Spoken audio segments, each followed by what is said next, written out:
விரிவானம் இயல் 6 வேலு நாச்சியார் நுழையும் முன் வணிகம் செய்ய வந்த ஆங்கிலேயர் சிறிது சிறிதாக நமது நாட்டை கைப்பற்றி கொண்டனர். அவர்களை எதிர்த்து வீரப்போர் புரிந்தவர்கள் பலர். அவர்களுள் வெற்றி பெற்றவர்கள் சிலரே. வீரமும் அதனால் விளையும் வெற்றியும் போருக்கு முக்கியமானவை. சூழ்நிலைக்கேற்ப செயல்பட்டு பெரும் வெற்றியே சிறந்தது. விடுதலைப் போரில் ஆண்களுக்கு நிகராக செயல்பட்டு வெற்றி வாகை சூடிய பெண்களுள் ஒருவரை பற்றி அறிவோம் வாருங்கள். ராமநாதபுரத்தை ஆட்சி செய்த செல்லமுத்து மன்னரின் ஒரே மகள் வேலுநாச்சியார். தாய்மொழியாகிய தமிழ் மட்டும் அல்லாமல் ஆங்கிலம், பிரெஞ்சு, உருது ஆகிய மொழிகளையும் சிறப்பாக கற்றார்.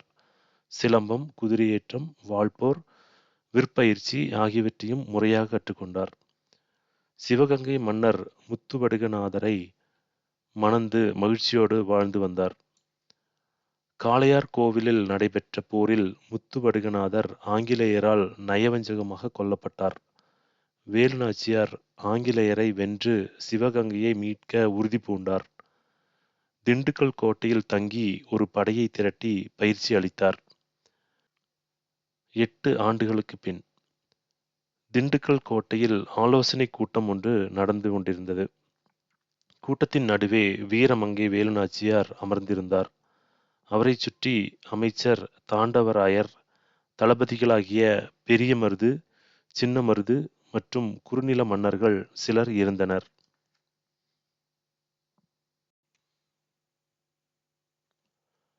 நாம் சிவகங்கையை இழந்து 8 ஆண்டுகள் ஆகிவிட்டன என்று வேலுநாச்சியார் கவலை நிறைந்த குரலில் கூறினார். கவலைப்படாதீர்கள் அரசியாரே, நாம் சிவகங்கையை மீட்கும் நாள் நெருங்கிவிட்டது என்றார் அமைச்சர் தாண்டவராயர். அந்த இனிய நாளைத்தான் நானும் ஆவலுடன் எதிர்பார்த்து கொண்டிருக்கிறேன் என்றார் வேலுநாச்சியார். அப்போது வெளியே பெரும் ஆரவாரம் கேட்டது. மைசூரிலிருந்து ஐதர் அலி அனுப்பிய படை வந்துவிட்டது என நினைக்கிறேன் என்றார் வேலுநாச்சியார். அப்போது அறையின் வாயிலில் வீரன் ஒருவன் வந்து நின்றான்.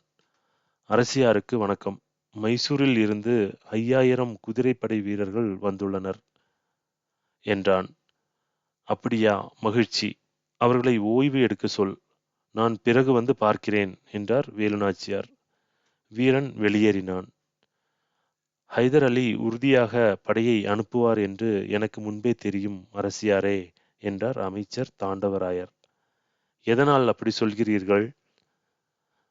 நாம் இருவரும் ஹைதர் அலியை சந்திக்க மைசூர் சென்றோம் அல்லவா? அப்போது தாங்கள் அவரிடம் உருது மொழியில் பேசினீர்கள். அப்போது அவர் முகத்தில் பெரிய மகிழ்ச்சி தோன்றியதை நான் கண்டேன் என்றார் தாண்டவராயர். நம் அரசியாரின் பன்மொழி அறிவு நமக்கு பெரிய நன்மையை தந்திருக்கிறது என்றார் சின்ன மருது. ஆம், நமது வீரர்களுடன் ஐதர் அலியின் 5000 குதிரைப்படை வீரர்களும் சேர்ந்து விட்டனர்.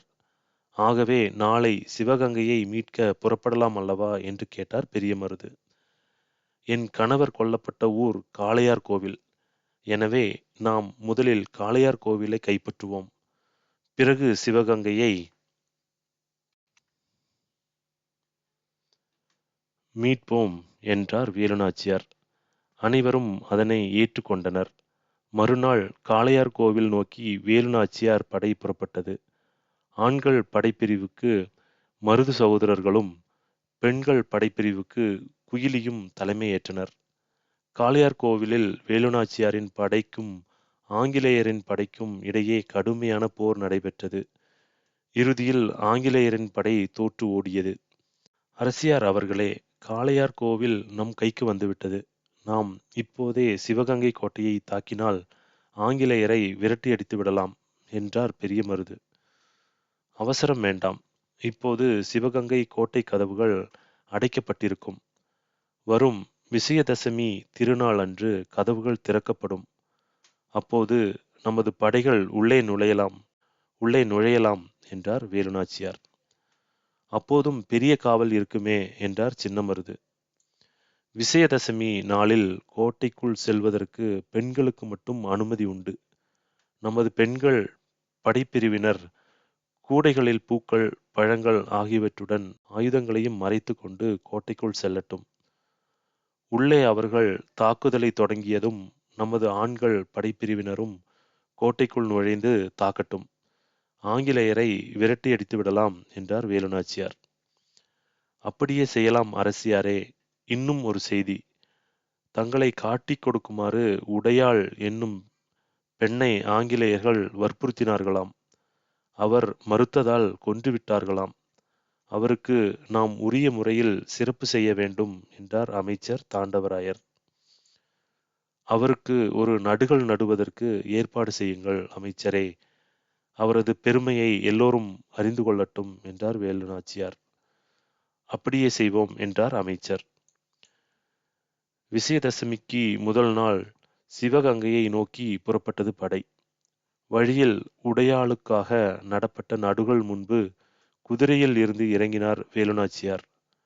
தாம் வைத்திருந்த தாலியை எடுத்து அந்த நடுகளுக்கு காணிக்கையாக செலுத்தி வணங்கினார். அருகில் நின்ற வீரர்கள் உடையாள் புகழ் ஓங்குக என்று முழக்கமிட்டனர். படை மறுநாள் காலை சிவகங்கையை அடைந்தது.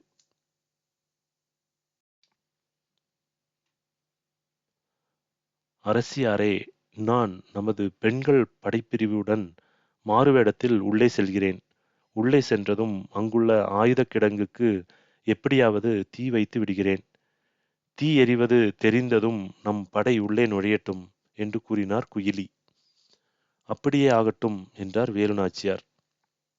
குயிலியும் பெண்கள் படையினரும் கோட்டைக்குள் சென்றனர். சிறிது நேரத்தில் கோட்டைக்குள் பெரும் கூச்சல் எழுந்தது. உள்ளே உயரமாக தீ எரிவது தெரிந்தது. நமது படை உள்ளே நுழையட்டும் என்று ஆணையிட்டார் வேலுநாச்சியார். படை வீரர்கள் கோட்டைக்குள் பாய்ந்து சென்றனர். ஆங்கிலேயரின் படையுடன் கடுமையாக போரிட்டனர். இறுதியில் ஆங்கில படை தோல்வியடைந்து கோட்டையை விட்டு ஓடியது. வெற்றி வெற்றி என்று முழக்கமிட்டனர் வீரர்கள். இந்த வெற்றிக்கு காரணமான குயிலி எங்கே என்று கேட்டார் வேலுநாச்சியார். குயிலி தம் உடலில் தீ வைத்துக் கொண்டு ஆயுத கிடங்குக்குள் குதித்து விட்டார் என வீரர்கள் கூறினார்கள். குயிலி தம் உயிரை தந்து நம் நாட்டை மீட்டு கொடுத்திருக்கிறார். அவரது துணிவுக்கும் தியாகத்திற்கும் வீரத்திற்கும் தலை வணங்குகிறேன் என்று உணர்ச்சி பெருக்கோடு கூறினார் வேலுநாச்சியார். வேலுநாச்சியாரின் வீரம், மருது சகோதரர்களின் ஆற்றல், ஐதர் அலியின் உதவி ஆகியவற்றோடு குயிலியின் தியாகமும் இணைந்ததால் சிவகங்கை மீட்கப்பட்டது.